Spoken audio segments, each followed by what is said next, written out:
João 17.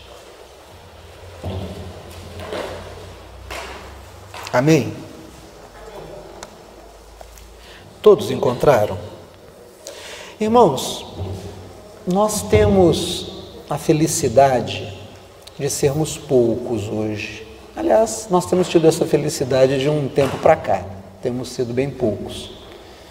E eu estou muito feliz. Gostaria que fosse uma igreja grande, mas Deus falou ao meu coração, né? As minhas ovelhas vêm a mim. Então aquelas que Deus trouxe para cá são daqui. Eu gostaria muito que você prestasse atenção à mensagem e que você realmente medite nela. Não apenas ouça. Não faça da vinda à igreja apenas um encontro social, não venha por obrigação. Venha para realmente ter a sua vida mudada. Essa última música que nós cantamos, e já é mensagem, irmãos, já estou pregando. É muito linda, mas é muito burrinha, né? Ela é bem burrinha. E isso acontece, né? Às vezes a gente tem música que nos tocam, né? A melodia, aquilo que se fala, né? E essa última diz assim, e não é culpa do pessoal, pelo amor de Deus, foi ótima escolha, mas eu estou fazendo uma crítica à minha religião, eu estou passando a navalha na minha carne. Oh Deus, me dá um coração disposto a perdoar, eu quero ser melhor se o Senhor fizer isso acontecer na minha vida. Ou seja, a culpa é sua porque eu não sou bom, a culpa é sua porque eu não perdoo, porque se o Senhor me der um coração que perdoa, eu vou perdoar todo mundo, mas já que eu consigo manter raiva da minha cunhada, não suporto o meu vizinho, odeio o meu chefe, já que eu tenho tanto ódio no coração, a culpa é tua, porque o Senhor não me deu esse coração de perdão. E às vezes, irmãos, a nossa fé tem sido isso. A gente enche igreja com música, a gente enche igrejas, não sei, com que argumentos. Para a minha vida, eu quero aprender a tomar decisões que frutifiquem coisas boas, mas que partam de mim, porque essa é a minha responsabilidade. Eu quero que a gente leia 2 textos bíblicos. João 17 é uma oração que Jesus fez em favor dos seus discípulos, que já estavam com ele, caminhando com ele, e aqueles que iriam no futuro dele crer, que somos nós. Jesus orou especificamente por mim e por você. E você vai ver isso aqui. E depois a gente vai para o Gênesis 9.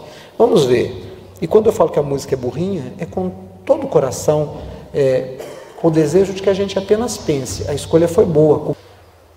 Mas vamos pensar sobre isso. Vamos parar de pedir coisa que Deus não vai dar.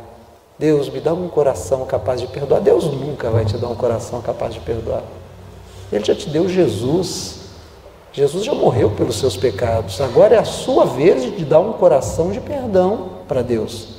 É você que tem que perdoar. Se você não perdoar, você vai ter um problema muito sério. Vamos lá, capítulo 17. Jesus falou essa coisa e, levantando os olhos ao céu, disse: Pai, é chegada a hora. Glorifica teu filho, para que também o teu filho te glorifique a ti. Assim como lhe destes poder sobre toda a carne, para que dê vida eterna a todos quanto lhe destes, e a vida eterna é esta, que conheçam a ti só por único Deus verdadeiro, e a Jesus Cristo a quem enviaste. Eu glorifiquei-te na terra, tendo consumado a obra que me destes a fazer. E agora glorifica-me tu, ó Pai, junto de ti, com aquela glória que tinha contigo antes que o mundo existisse. Manifestei o teu nome aos homens que do mundo me destes, eram teus, e tu os deste, e guardaram a tua palavra. Agora, já tenho conhecido que tudo quanto me destes provém de ti, porque lhes dei as palavras que me destes, e eles as receberam, e têm verdadeiramente conhecido que saí de ti, e creram que me enviaste. Eu rogo por eles. Não rogo pelo mundo, mas por aqueles que me destes, porque são teus. E todas as minhas coisas são tuas, e as tuas coisas são minhas, e nisso sou glorificado. Eu já não estou mais no mundo, mas eles estão no mundo, e eu vou para ti. Pai Santo, guarda em teu nome aqueles que me deste, para que sejam um, assim como nós. Estando eu com eles no mundo, guardava-os em teu nome, tendo guardado aqueles que tu me destes, e nenhum deles se perdeu, senão o filho da perdição, para que a Escritura se cumprisse. Mas agora vou para ti e digo isto no mundo, para que tenham a minha alegria completa em si mesmos. Dei-lhes a tua palavra, e o mundo os odiou, porque não são do mundo, assim como eu do mundo não sou. Não peço que os tire do mundo, mas que os livre do mal. Não são do mundo, como eu do mundo não sou. Santifica-os na verdade. A tua palavra é a verdade. Assim como tu me enviastes ao mundo, também eu os enviei ao mundo. E por eles me santifico a mim mesmo, para que também eles sejam santificados na verdade. Eu não rogo somente por estes, mas também por aqueles que pela tua palavra hão de crer em mim, nós, irmãos, para que todos sejam um, como tu, ó Pai, o és em mim e eu em ti, que também eles sejam um em nós, para que o mundo creia que tu me enviastes. Amém. Gênesis capítulo 11, por favor, verso 1. E era toda a terra de uma mesma língua e de uma mesma fala. E aconteceu que, partindo eles do Oriente, acharam um vale na terra de Sinar e habitaram ali. E disseram um aos outros: Eia, façamos tijolos e queimemo-los bem. E foi-lhes o tijolo por pedra e o betume por cal. E disseram: Eia, edifiquemos nós uma cidade, uma torre, cujo cume toque nos céus, e façamos-nos um nome, para que não sejamos espalhados sobre a face de toda a terra. Então desceu o Senhor para ver a cidade e a torre que os filhos dos homens edificavam. E o Senhor disse: Eis que o povo é um, e todos têm uma mesma língua, isto é, o que começam a fazer, e agora não haverá restrição para tudo o que eles intentarem fazer. Eia, desçamos e confundamos ali a sua língua, para que não entenda um a língua do outro. Assim o Senhor os espalhou dali sobre a face de toda a terra, e cessaram de edificar a cidade. Por isso chamou o seu nome Babel, porquanto ali confundiu o Senhor a língua de toda a terra, e dali os espalhou o Senhor sobre a face de toda a terra. Amém. Irmãos, esse texto o Senhor me deu agora à tarde, Gênesis capítulo 9.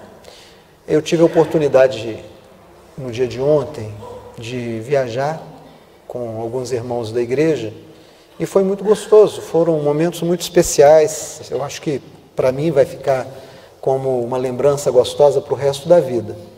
Mas o irmão Tiago, na vinda, me perguntou assim: pastor, o senhor já sabe qual é o texto que o senhor vai pregar? A gente estava chegando em Belo Horizonte, eu disse: não, o Senhor ainda não me deu. Especificamente hoje eu ainda não sei, mas eu espero no Senhor. E no meio da tarde Deus falou para mim da Torre de Babel. E eu comecei a ler o texto da Torre de Babel. E me pareceu uma história tão estranha, como em nenhuma das outras vezes que eu estudei esse texto eu achei. E eu comecei a pensar no trabalho que essas pessoas tiveram há centenas de anos atrás para construir uma torre, uma cidade, um prédio, porque era uma torre-cidade. O texto fala para nós que era uma torre-cidade. Eles tinham uma ideia de um prédio, de gente morando na torre. Os andares iam se sucedendo para cima e as pessoas iam morando nesses andares que eles iam construindo. Então eles tinham um intento, como um só povo, que não se espalhasse, governados por esse governo que constrói a torre. Eles chegariam e tocariam ao céu, e lá no céu eles colocariam o nome deles ao lado de Deus, porque aqui diz isso. Volta os olhos à palavra de Deus, por favor. Olha o que diz aí. Diz assim, verso 3: E disseram uns aos outros: Eia, façamos tijolos e queimamos bem. E foi-lhes o tijolo por pedra e betume, e disseram: Eia, edifiquemos nós uma cidade e uma torre. Eles iam morar na torre, cujo cume toque nos céus, e façamos-nos um nome, para que não sejamos mais espalhados. Nós vamos nos igualar a Deus, nós vamos chegar ao céu, e vamos nos igualar a Deus. Eu comecei a pensar nessa torre. Não tem lógica nenhuma hoje em dia a gente imaginar que vai construir uma torre e que vai chegar no céu de Deus. Não tem jeito. Se você conseguir subir infinitamente, você vai se perder no universo, até bater em algum astro, algum cometa, algum asteroide que cruzar o seu caminho. Deus não habita um andar tão superior que se chama céu. Pastor Caio Fábio, numa mensagem de 30, 40 anos atrás, dizia: japonês está de cabeça para baixo, ou nós, olhando para baixo e dizendo: aquilo é o céu. Então não existe um céu onde você possa construir algo tão alto que você toque a Deus. Mas eles não sabiam disso, eles achavam que sim. Nós temos hoje, por obra da engenharia, em Dubai, nos Emirados Árabes Unidos, um prédio chamado Burj Khalifa. Ele tem, preste bem atenção, 828 metros, mais de 160 andares, quase 1 quilômetro de altura. Você pode imaginar isso? 57 elevadores, 144 casas de luxo, altíssimo luxo. 12 mil operários trabalharam lá, gastaram $1,5 milhão de dólares para construir esse prédio. Imagina o que é 1 quilômetro praticamente de altura. O que tem para cima, eu fico imaginando o que tem para baixo, porque o alicerce que sustenta um prédio, ele tem que ser profundo e forte. Esse prédio em Dubai foi todo construído em aço e concreto. E quando a gente fala em aço e concreto, você imagina uma construção como essa aqui. Quando nós construímos isso aqui, compramos da Santiago muita ferragem, compramos muita pedra, compramos muito cimento. Mas existe diferença entre cimento e cimento. Então esse prédio que tem em Dubai, de quase 1 quilômetro de altura, ele não é apenas aço e concreto. Ele é um aço especial e é um concreto especial carregado de muita tecnologia de material. 12 mil operários, mais de 5 anos de trabalho, e construíram uma obra fantástica. A Torre de Babel nem de longe chegou perto disso, nem de longe. Eles tentaram construir com tijolo, terra assada, cozida, de uma maneira tão intensa de calor que virava como uma pedra, e colaram com betume, uma espécie de pinche. Não dá para chegar muito alto com tijolo e betume, não dá. Mas parece que isso incomodou Deus. Isso que me incomodou, e eu fiquei perguntando: Deus, o Senhor ficou incomodado com um bando de gente tentando construir uma torre de tijolo e betume? Eu não consigo ver a relevância disso para o divino. Não é possível. Com todo respeito, com todo carinho, pensando aqui com os irmãos, Deus é apenas uma meditação. Será que não teria mais nada importante para Deus resolver? Ele teria que se importar com... Isso começou a me incomodar. Eu comecei a dizer: Deus, eu não vejo sentido no Senhor descer para discutir com homens sobre uma construção de uma torre que por si só não vai chegar muito alta. E Deus começou a ministrar o meu coração e dizer: você leu direitinho? Volta lá, veja as coisas que eu disse. E aí eu comecei a ler, irmãos, e Deus começou a ministrar o meu coração e disse: Ademir, nos 10 mandamentos, que é a síntese da minha lei, qual é o primeiro mandamento? Amarás ao Senhor teu Deus de todo o coração, Senhor. Muito bem. E o outro, Ademir, que veio depois desse? Eu disse: não terás outros deuses diante de mim, não farás para ti imagem de escultura, não se encurvará diante delas. Ele disse: exatamente. O que é que esses homens queriam com essa obra? Senhor, eles queriam se igualar ao Senhor, eles queriam se fazer deuses. E Deus disse: eu não me incomodei com a obra de engenharia, porque não ia chegar em lugar nenhum, mas eu me incomodei muito com o que ia no coração deles. Eles estavam tentando fazer aquilo que um anjo um dia fez, Subirei ao mais alto céu e colocarei o meu trono acima do trono de Deus. Eles disseram: escrevamos para nós um nome e juntemos toda a terra debaixo do nosso domínio. A terra não vai se espalhar, nós não nos espalharemos. Daqui, do alto desse trono que nós faremos lá no céu, quando chegarmos lá, governaremos toda a terra.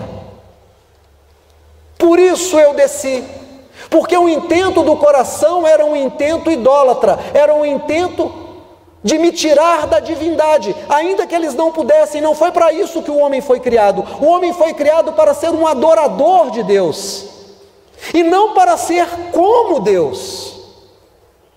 É parte do Deus, somos constituídos pela divindade, todas as coisas são, mas não temos o caráter divino, não temos a personalidade divina. O divino se revelou em nós, e se revelou a nós, mas não nos tornou divinos.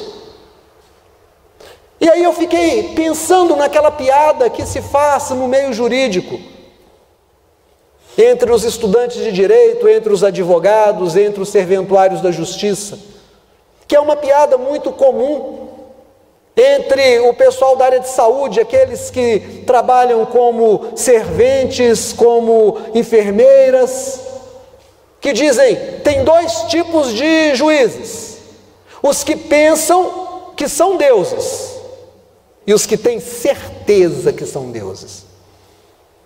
E aqueles que trabalham com médicos dizem: tem dois tipos de médicos: os que pensam que são deuses e os que têm certeza que são deuses. E os que trabalham com os policiais também vão dizer isso: existem dois tipos de policiais: os que pensam que são deuses e aqueles que têm certeza que são deuses. Como nós temos essa propensão, essa inclinação, esse impulso a querermos ser mais do que os outros. Dia desse eu vi uma reportagem que tem um negócio que está super comum hoje. O camarada compra um Giroflex. Giroflex é marca, né? Mas acabou sendo o nome do produto. É aquela luzinha que fica rodando, vermelha normalmente, né? E quando eu era mais jovem, Márcia não assistiu essa série antiga, com certeza, deve ter assistido a nova, porque tem uma nova, Havaí 5.0. Dudu assistiu da nova ou da antiga? Da nova, você assistiu da nova. Da antiga você não assistiu.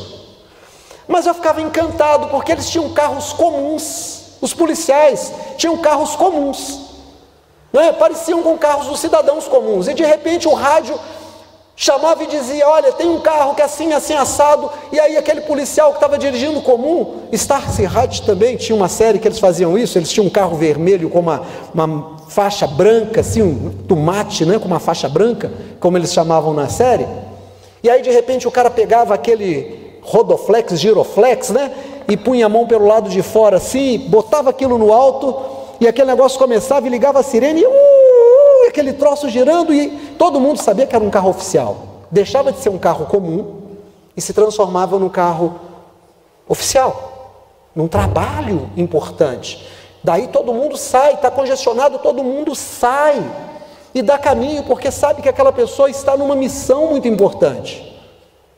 E aí eu li essa reportagem dizendo que hoje o brasileiro vai nesses shoppings populares, nessas lojas de eletrônicos e compra. Existe um Giroflex que você liga no acendedor do carro e você coloca em cima e ele fica. E eu já vi uns 3 ou 4 aqui. Na hora do congestionamento, e esses não tem sirene, essa é a diferença. Porque o carro da polícia, o carro oficial, tem a sirene também. O que o cara faz? Ele vai ali no shopping, compra um Giroflex e ele está dirigindo. E ele diz: eu estou cansado do congestionamento. Todos aqui podem chegar tarde em casa. Todos aqui podem ficar aqui horas, mas eu não posso. Eu sou melhor. Eu sou um Deus. E aí ele bota aquilo ali e fica e sai enganando todo mundo. É disso que Deus estava tratando. Então Deus disse: o homem precisa aprender qual é a missão mais importante na terra. A missão mais importante na terra não é querer ser como Deus, é querer ser como o outro, como o próximo, é entender o próximo. Então Deus diz: eu vou descer e vamos ver essa obra que o homem está fazendo. Qual é a obra que o homem está fazendo? Deus desceu, olhou E quando diz desçamos, confundamos a língua dos homens, Deus disse algo tremendo. Deus disse assim: eles se uniram para fazer algo. Eles falam a mesma língua, não há limites para quem fala a mesma língua. E eu me lembro do Amós, quando ele pergunta: andarão dois juntos se não houver entre eles acordo? Andarão dois juntos se eles não falarem a mesma língua? Eu lembro de Jesus dizendo que uma casa dividida cai. Uma casa em que as pessoas não falam a mesma língua, ela não vai para frente. É preciso falar a mesma língua. O Brasil hoje vive uma situação muito difícil. E com certeza, quando eu falo dessas coisas, eu imagino que alguém fala assim: lá vem o pastor, ele vai dar algum pitaco político. Irmãos, eu não faço isso. Eu sou pregador da palavra, mas a palavra diz, em Provérbios 29, 2, que quando o justo governa, o povo fica feliz. Quando o ímpio governa, o povo geme. É a Bíblia que fala disso. E na época de política, as pessoas fazem referência a esse versículo, dizendo: vamos votar nas pessoas do Evangelho. Eles estão fazendo um péssimo trabalho. Muito ruim. Mas o Brasil hoje vive dois tipos de divisão. Nós não falamos mais a mesma língua.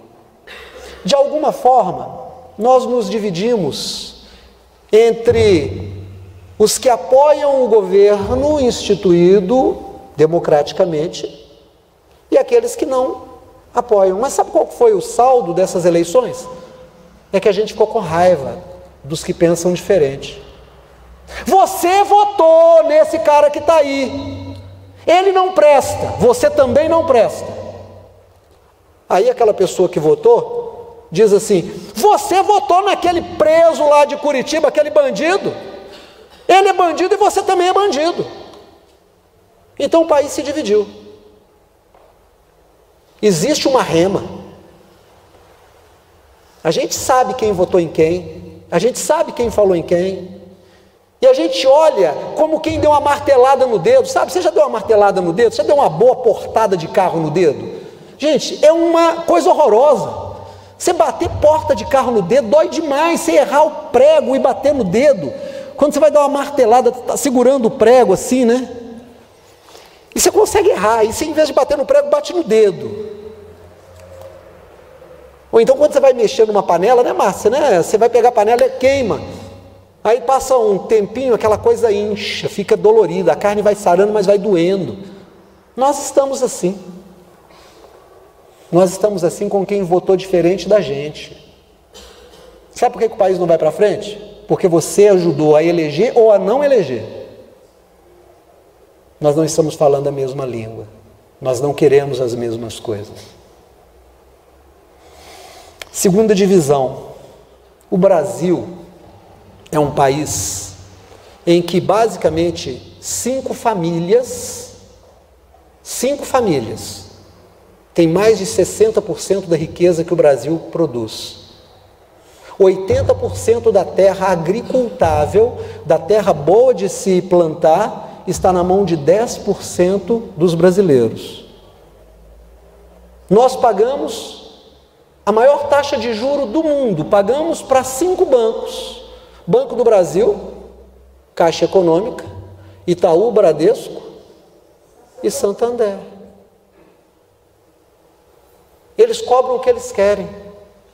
Ninguém sai de um cartão de crédito que te cobra 13% ao mês se não for por milagre de Deus. Não sai. Ninguém sai de um juro de cheque especial.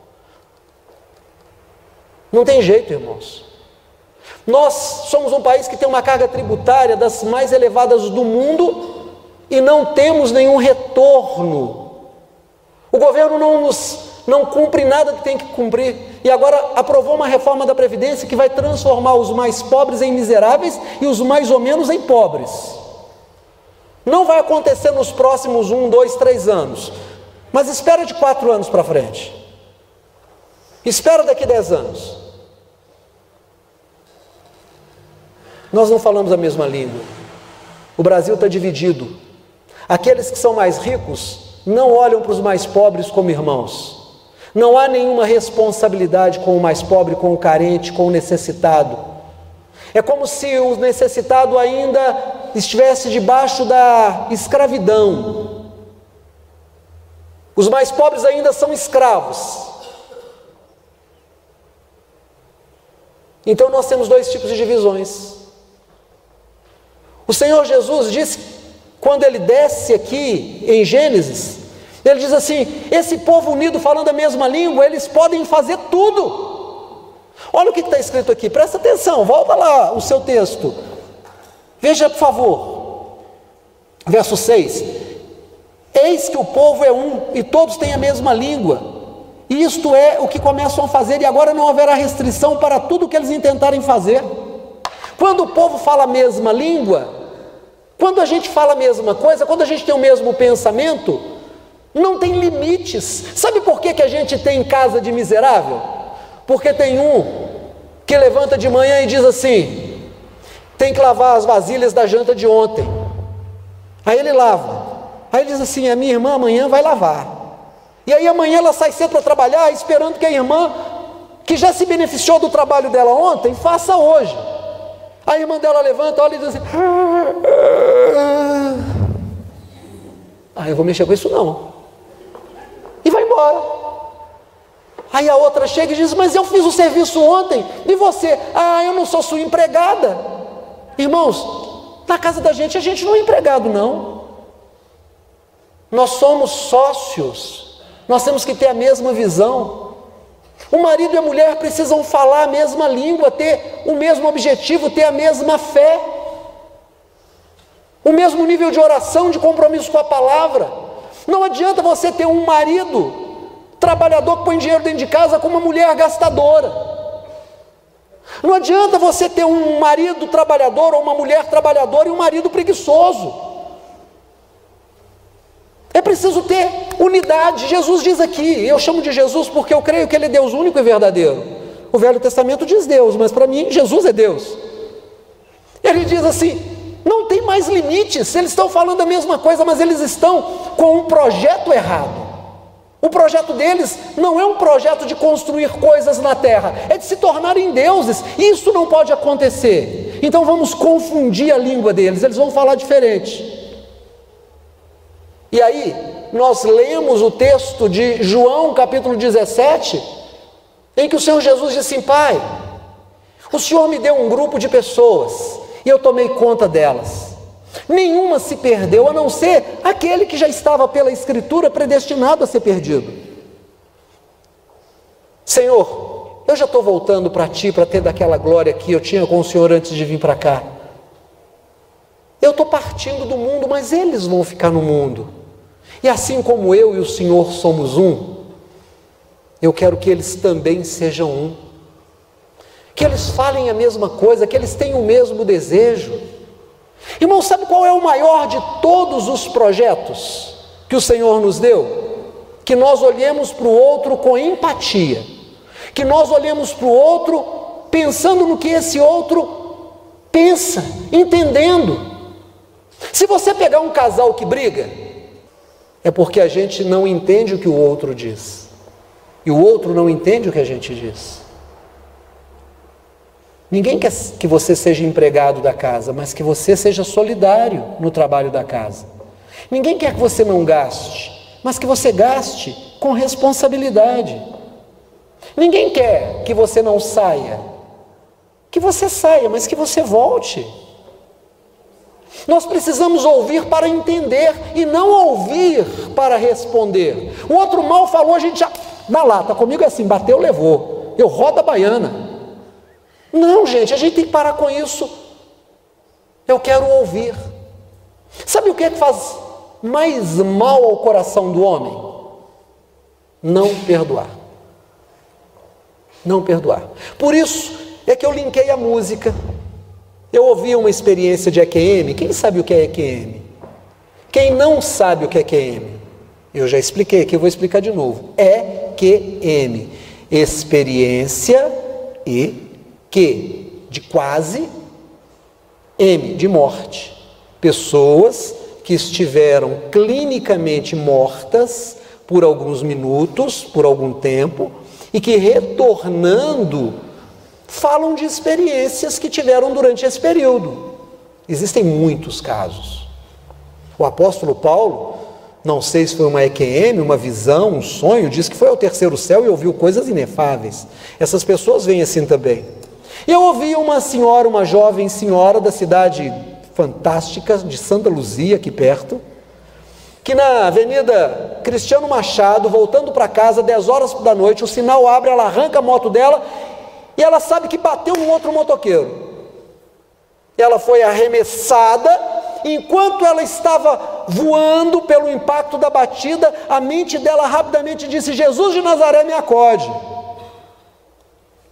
Irmãos, eu sei que a mente da gente nessas coisas é muito rápida, porque certa ocasião vinha eu de Itabira e entrei numa poça de óleo na BR e o meu carro rodou, o carro que eu havia acabado de cortar. Eu olhei para ele, vindo para Belo Horizonte, meu carro virou e eu vi de frente o carro que vinha atrás de mim, de frente também, e o carro continuou rodando. E nesse instante que o carro rodou, passou tanta coisa na minha cabeça que eu não sabia que os pensamentos podem ser tão rápidos. Mas no momento de um impacto, de um acidente, de uma coisa assim, a mente da gente se acelera muito, muito, muito. Isso eu posso dizer que é assim porque eu já vivi isso. E ela disse que no impacto, enquanto ela estava sendo arremessada, ela disse: Jesus de Nazaré, me acode. E quando ela disse isso, ela sentiu que algo a puxou e ela aparece num lugar que ela não sabe definir. Mas era um lugar em que ela sentia coisas ruins. Ela sentia que não era um lugar bom. Ela não sabia dizer se tinha parede, se tinha chão, se tinha teto, se tinha porta, se tinha campainha, se tinha janela. Isso ela não sabe. Era um lugar, mas era um lugar ruim. E ela começa a olhar e ela vê alguém de branco, uma figura masculina caminhando em direção a ela, mas essa pessoa para em algum lugar. E ela fica olhando e aquela pessoa se ajoelha e começa a orar. Ela percebia que aquela pessoa orava e ela começou a entender que a oração daquela pessoa era dizendo: Pai, não é hora dela morrer, não deixe ela morrer agora. Eu te peço, não deixe que ela morra agora, ela precisa voltar. E aí aquela pessoa olha para ela e mostra para ela um grande coração, um coração como você vê na literatura, como você vê na fotografia. Ela viu um coração, mas o coração estava dividido em dois.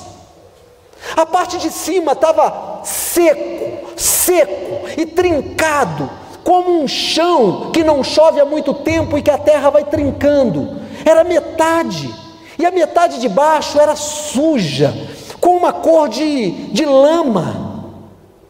E o olhar daquele moço que mostrou isso para ela fez com que ela entendesse que aquele era o coração dela.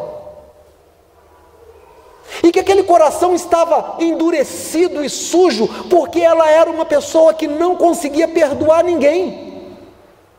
Ela não conseguia perdoar ninguém, ela era uma pessoa rancorosa, era uma pessoa briguenta, era uma pessoa que bateu, levou, que não conversa mais, que não procura mais, que não entende o outro, que não quer saber do outro. E ela começou a perceber que aquele ambiente ruim onde ela estava só estava acontecendo porque o coração dela era daquele jeito. E ela disse: meu Deus, como que eu vou fazer? Ela disse: eu vou mudar. E quando ela disse eu vou mudar, ela se percebeu voltando para o corpo. Ela disse: é como se eu descesse. Eu vi o meu corpo lá embaixo, eu vi os motoqueiros que haviam parado ao meu redor e estavam colocando a moto assim ao redor de mim e do outro motociclista, para que os carros não passassem, e eu via as pessoas mexendo no meu peito, eu via as pessoas soprando, batendo no meu rosto, e de repente eu entrei no corpo de novo, e quando entrei no corpo de novo, eu tentei falar do que eu tinha visto, e aí me levaram para o hospital. Irmãos, é uma experiência de quase morte. Mas é tão interessante perceber que ela não era uma mulher religiosa, mas ela teve a coragem de dizer: eu voltei para ser diferente, eu voltei e entendi que se eu continuasse daquele jeito, aquele era o lugar para onde eu ia. Então, quando a música que a gente cantou aqui, a última música é muito linda, e a música, a melodia, ela tem essa coisa de nos tocar, de nos fazer chorar, e a música diz assim: Senhor, me dá um coração capaz de perdoar. Deus não vai te dar um coração capaz de perdoar. É responsabilidade sua e minha sermos pessoas que perdoam. É a nossa responsabilidade nos tornarmos pessoas melhores pelo que nós estamos ouvindo. Quando eu não perdoo, eu estou construindo uma torre de Babel e eu quero chegar e ser igual a Deus e dizer: você não presta, como se eu prestasse. Você é um adúltero, como se eu nunca tivesse pensado em adultério, nunca tivesse adulterado. Você é um grande mentiroso, como se eu nunca tivesse mentido. Eu coloco minha cadeirinha junto de Deus, eu faço a minha própria torre de Babel. E o Senhor Deus diz assim: agora, para os homens construírem alguma coisa, eles vão ter que entender a língua do outro. Eles vão ter que saber o que o outro está falando. Irmãos, nós ouvimos o mesmo idioma, mas nem sempre ouvimos o que o outro está dizendo. Sabe qual é a experiência de casamento? Quem gosta de casamento? De verdade. Casamento é legal, né? Como é que a gente começa? Já viu namorado sentado? Hein? É colado, né? Namorado despedindo. Como é que é despedida de namorado? Nossa, meia hora de namoro, 2 horas de despedida. É uma maravilha, irmãos. Depois de uns anos de casado. Como é que é depois de uns anos de casado? Saí um dia desses com um amigo, e ele é muito engraçado, ele é muito, muito, muito engraçado. E é um cara da minha idade, então a gente saiu para bater papo, né? E muitas vezes nós saímos para conversar, para comer, para coisas de homens, né? E a mulher dele ligava para ele. Aí ele pegava o celular e dizia: é ela. Não, mas se eu começar agora, Demir, nós não vamos conversar, vou deixar isso aqui. Aí ela ligava, ele não atendia. O que ela fazia? Ligava no meu celular. Sério. Aí eu atendia. Eu posso falar com ele? Eu sou mulher. Aí eu aprendi. Quando eu saía com ele, eu desligava o meu celular. Porque eu sabia que se ele não atendesse, ela ligava para mim. E isso durante muitos anos. Mas numa das últimas vezes que nós saímos, fomos bater perna, né?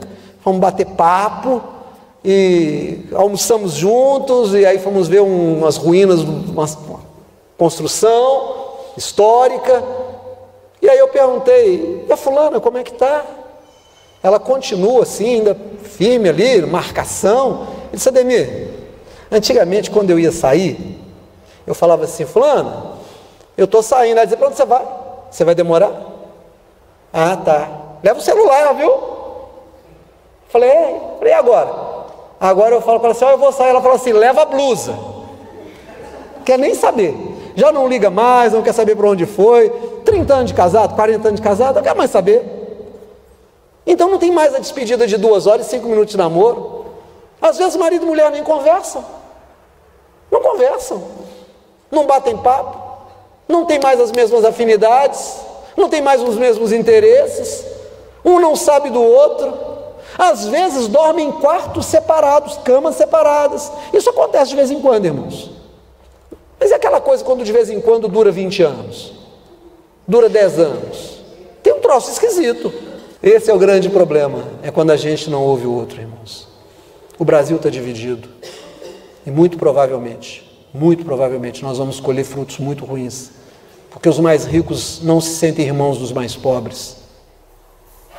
E porque nós ainda não perdoamos aqueles que fizeram opções políticas diferentes da nossa. Não interessa quem ganhou. Quem votou não tem culpa. Se votou errado, nós todos vamos pagar o preço. Se votou certo, nós todos vamos nos beneficiar. Se nós votamos errado, vamos tentar melhorar da próxima vez.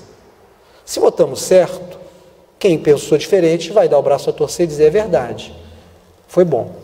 Mas o que nós não podemos é ficar com raiva uns dos outros. Nós não podemos. Porque quando o povo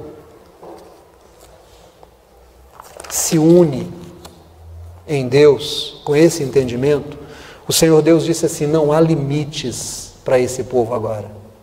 Se você e sua mulher falarem a mesma língua, se você e seu pai falarem a mesma língua, se você e seus irmãos falarem a mesma língua, se vocês trabalharem pela mesma coisa, vocês serão um como o Pai, Jesus e o Espírito Santo são um.